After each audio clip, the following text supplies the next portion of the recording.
Today, I'll be turning all of these ingredients into 2 delicious hot sauces.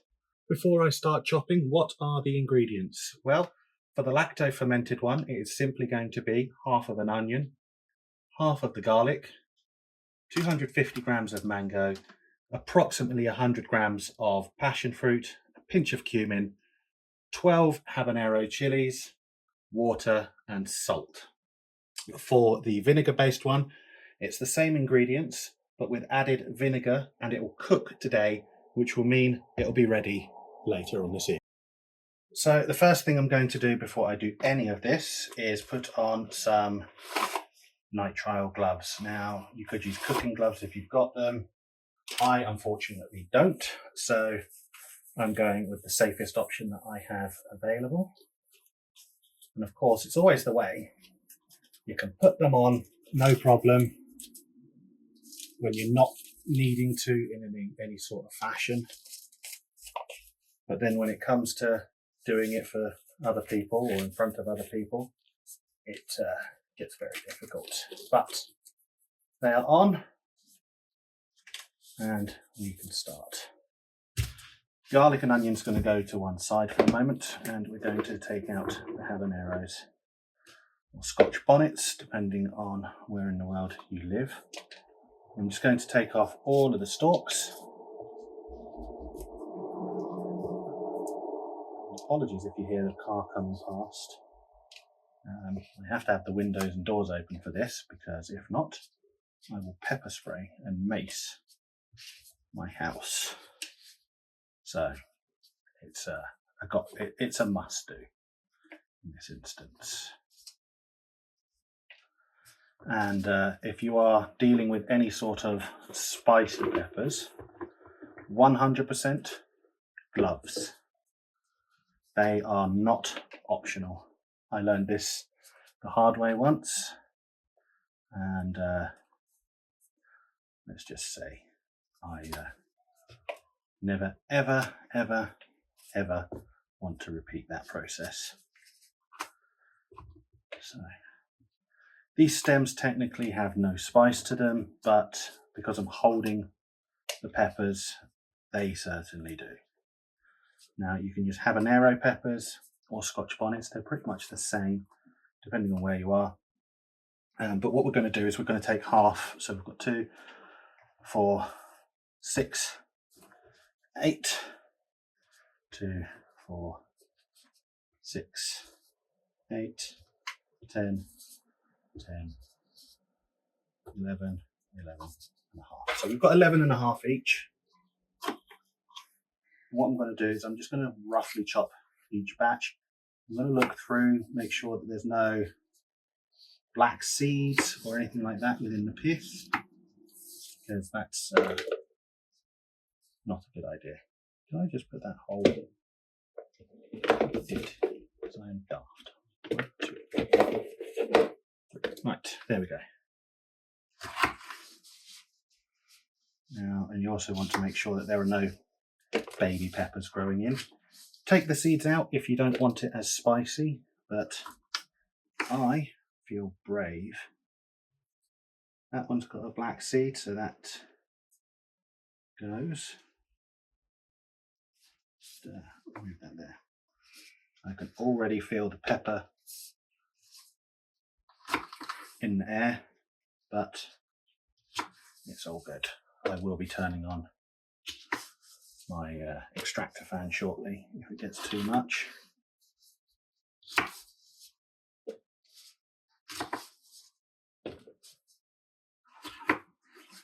And one thing I 100% will be doing after this is sanitizing this chopping board, because otherwise everything is going to be spicy.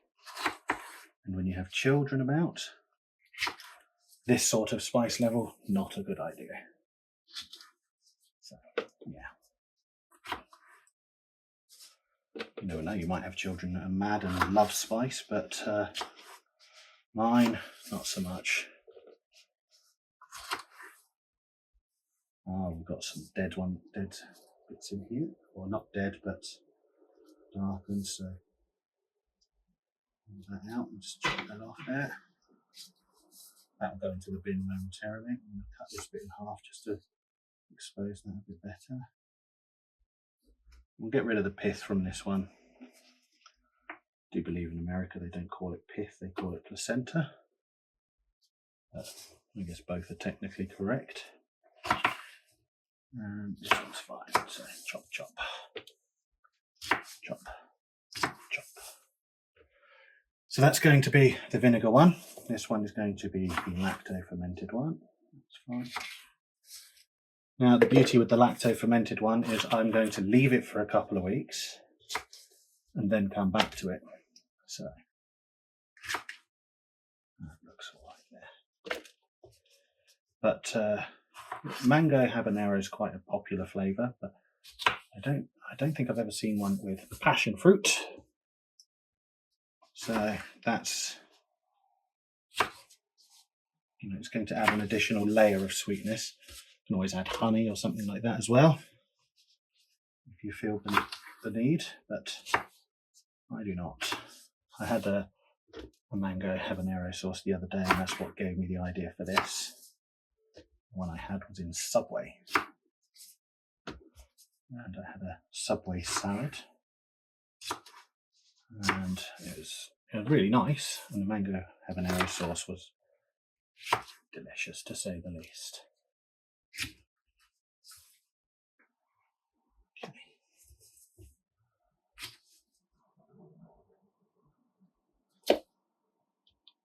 I've just been splitting that up. Oh God, my bad.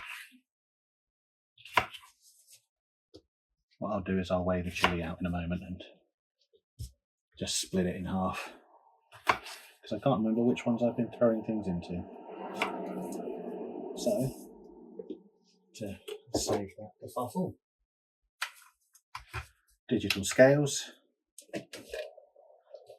put these in the bin,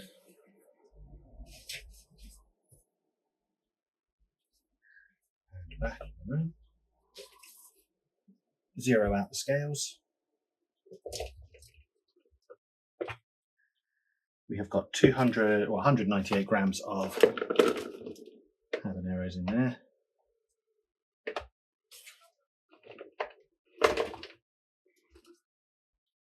$166 in this one, so we should.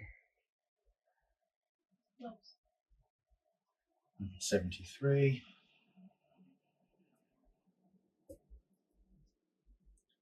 98. 166. So that's 9 grams. Can do another one. One more. 182. Let's just make sure that's all about right. 183, 182 on the other one. Beautiful. So, next up is, go to one side, 1 onion. You don't need to be too precious with how you do this. Just make sure you get all the outer skin off. I like to take the first layer off, because sometimes there are some gnarly, funky bits. That first layer, if you've got a food dehydrator, stick it in there. Give yourself some onion powder. Right, this just needs to have the top chopped off. Have the roots chopped off. And then chop, chop, chop.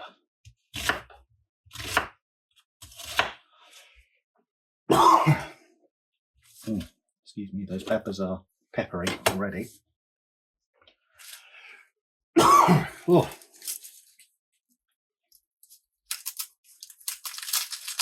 Caribbean folk that do this quite frequently, I have to ask, how do you do it? How do you manage? Because I know you guys like to do it properly fresh. And that's what this is going to be for. Right one. Okay, onion in. And we've got some garlic.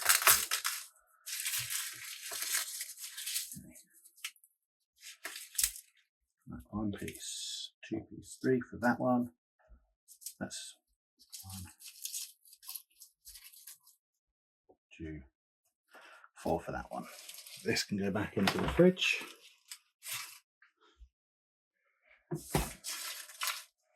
Move that out of the way. You just want to lightly crush these.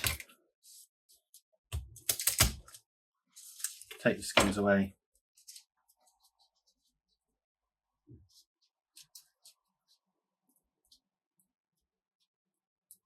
And the skins come away.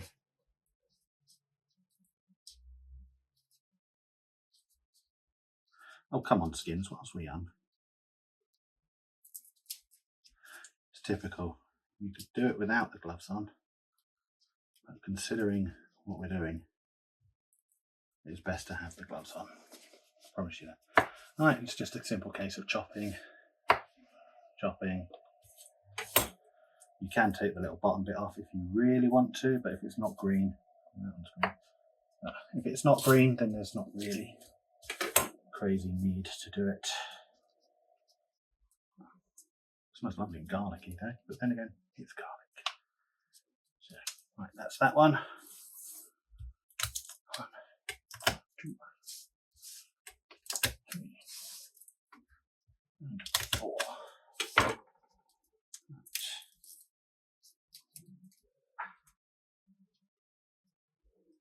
At least the garlic's now slightly overpowering the pepper. So we can live with that.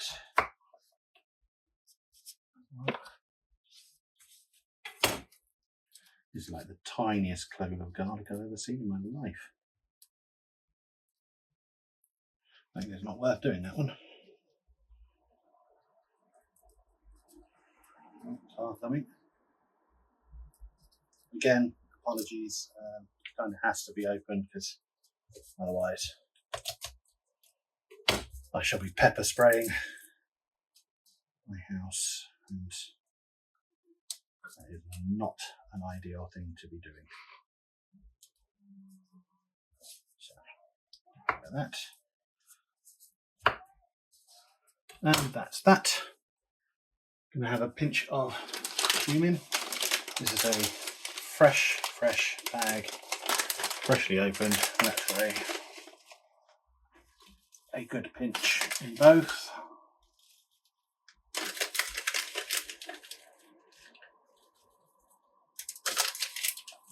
Got a second one in there.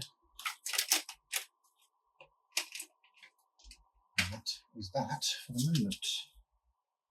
Next up, we have got passion fruit. Now, I'm just going to use the jug. Do excuse the mess, I will get rid of it in a moment. But we need to weigh out the passion fruit because it's the lesser of our fruits that we've got, and it is frozen, but it doesn't matter. Frozen fruit works just as well.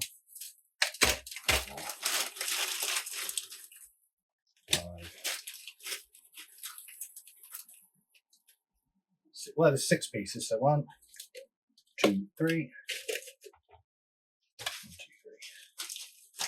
That takes care of that. Put this one into the box here for the rubbish. It's much easier. If I had a food scraps bin, it would go into the food scraps, but unfortunately I don't.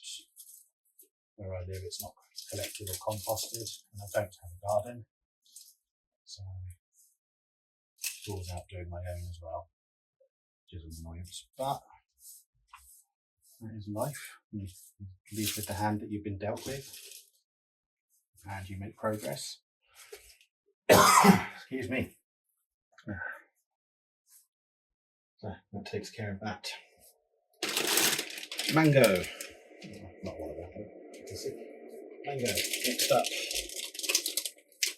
Resealable for freshness. Well, that's not going to matter since all of this is going in.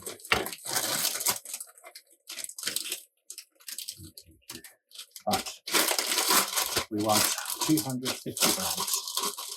I would always advocate using fresh fruit if you can, but I don't want to get juice absolutely everywhere in my kitchen. Just I know what sort of chef I am when it comes to prep and everything else. 251 grams, close enough. There. Let's make sure we've got enough grammage left over. This pack was freshly opened, remember?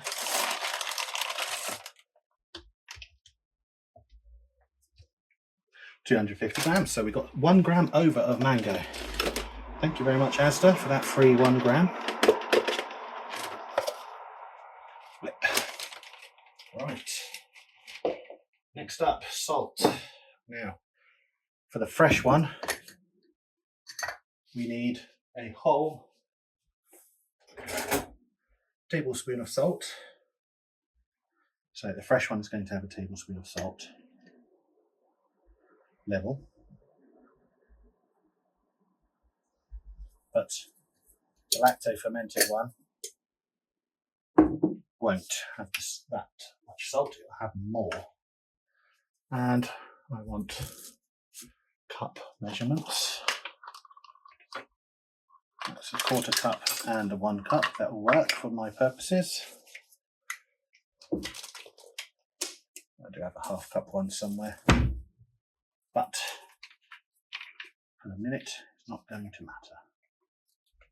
So I do want a 1/2 cup of distilled vinegar.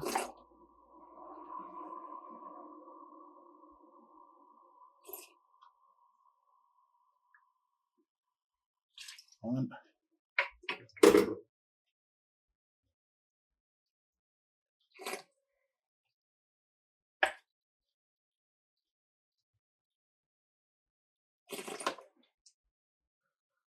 2. And that takes care of the vinegar. And now, same amount of water for this one. Don't really need that one cup measure, but there we go. That is everything that is required for the fresh one. The lacto-fermented one is a slightly different ball game. So, bring back the old scales. Have yourself a clean jar. You want to zero out the scales.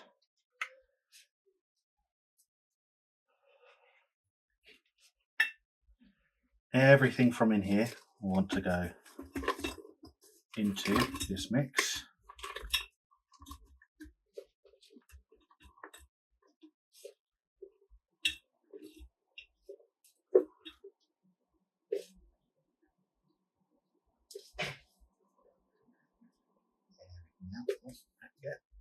Lovely. You want to top this up with water until it covers everything. Now I'm just using the cheapest bottled water that I could find in the supermarket. It doesn't need to be fancy amounts, just cheap one works. And you just want to make sure everything is pushed down under the water.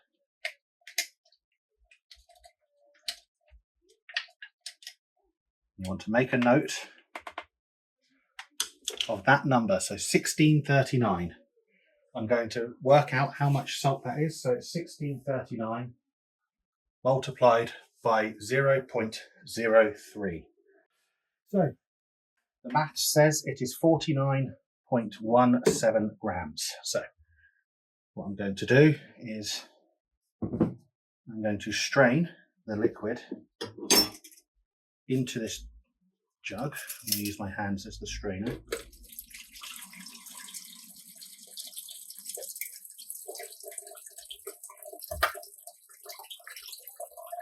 Because I'm wearing the gloves, it's not going to matter.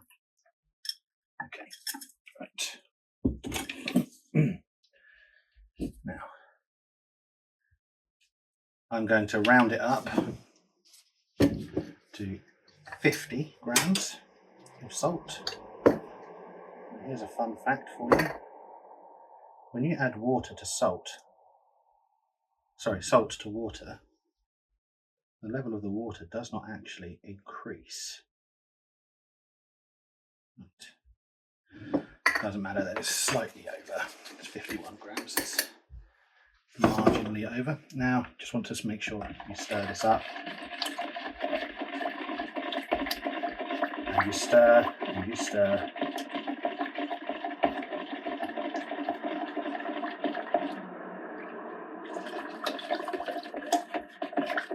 You want to make sure that the salt has been dissolved.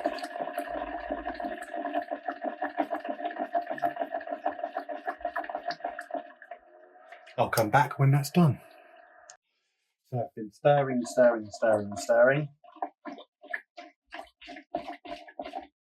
and it looks to be dissolved from what I'm able to see. And we pour this back in.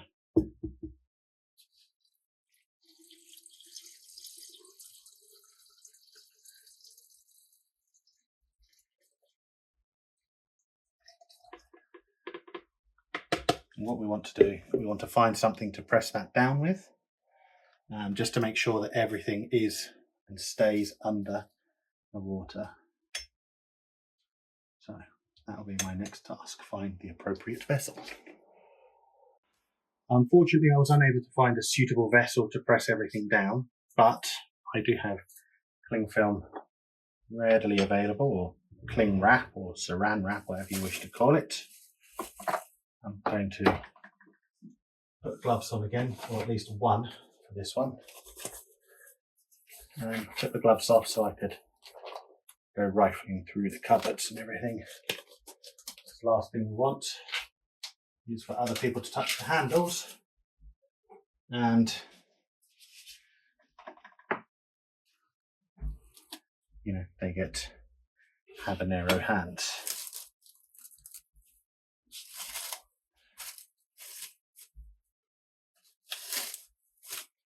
So keep that on the outside. Just make sure, maintain and push everything under the water. If you want it underwater to ensure it ferments. And what I could do with that there is I could put a jam jar, sit that in, because that should sit on top of the cling film. Make sure that this stays out. And it should sit on top of the cling film. Push up the water and also act as a bit of a vapor lock. So that's going to sit like that for the next 2 weeks. The next thing you'll want to do is to put all of your fruit into food processor. That's what the one I prepared earlier. Do excuse the clattering. Now, we want to get it all in if we can. We should be able to. We just want to finely pulse this down.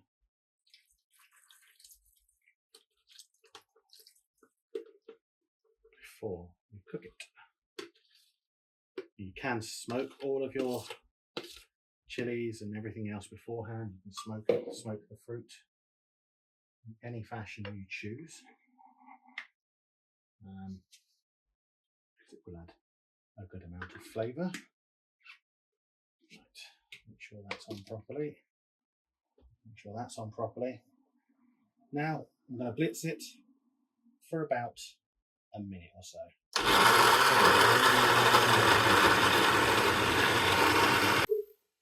That's had around about a minute of blitzing.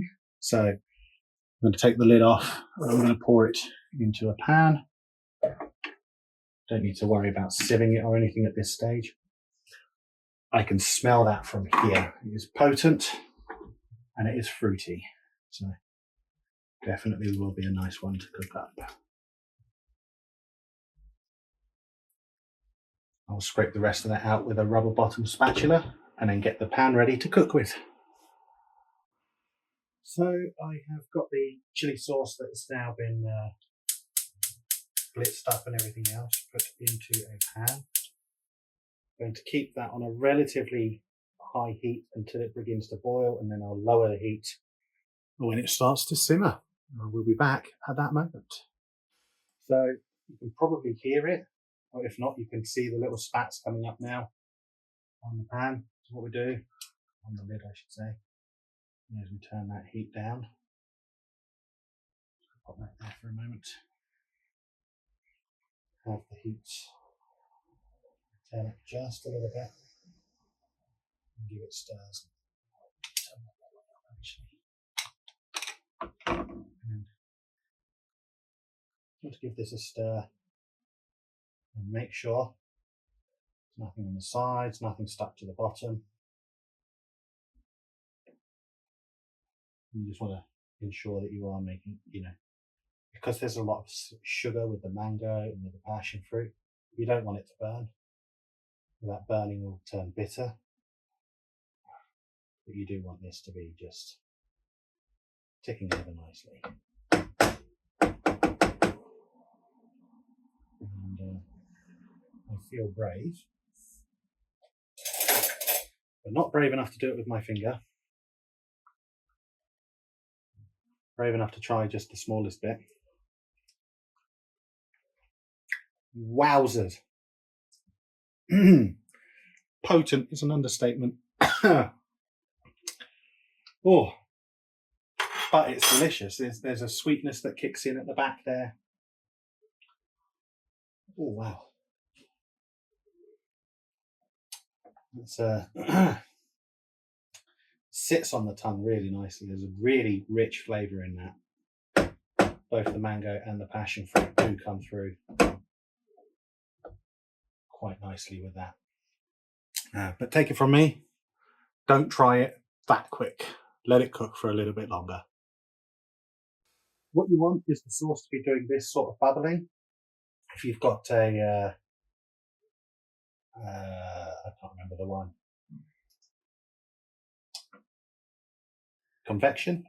Induction heater. It'll be a more uniform heat across the bottom of the pan. But as I'm on gas, that's not the case. But you just want it gently bubbling along, stirring every couple of minutes. You want to cook this out for about 10 to 15 minutes total. So with that in mind, I'll be back once it's finished cooking. So this has now been bubbling along for the last 5-10 minutes. I'm actually going to turn the heat off. And what I'm going to do is let this cool down. I'm going to pour it firstly into a jug, because then what will happen is it will cool because it's a cold surface, and it will automatically just take out some of the heat. So I'm going to scrape that out, and then I will leave that to cool down. And then when it's finished cooling down, I will pour it into the jug. Be back soon. So the sauce has now had a chance to cool down. So I stopped the cooking at about 7:45 in the evening, and it is now 9:10. I've just been stirring it every so often as well, just to make sure that it's cooling throughout. So let's pour it into my bottle.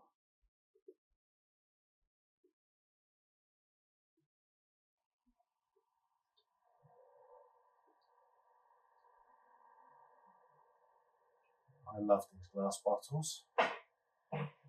Oh, there's more cars. I did pepper spray myself earlier a little bit with this stuff, but not as crazy as I thought it was going to be.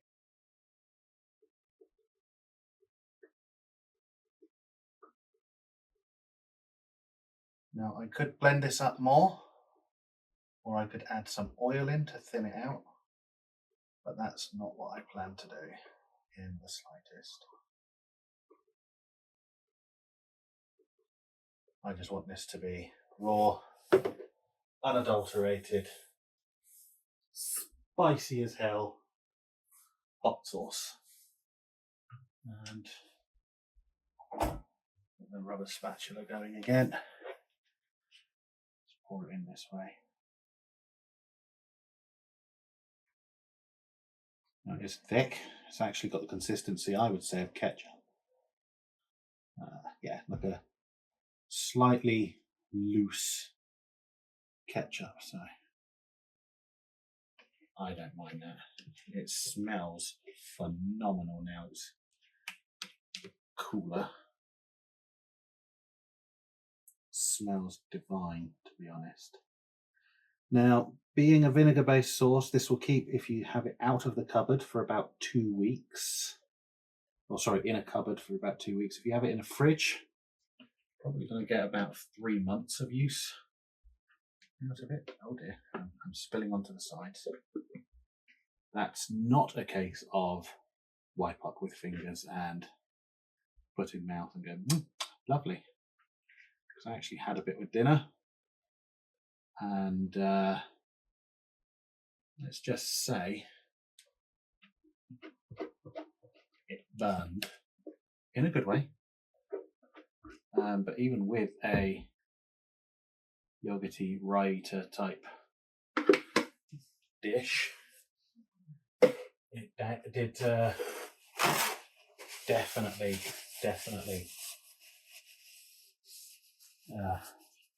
tingle is a good way to put it. It had a very big tingle.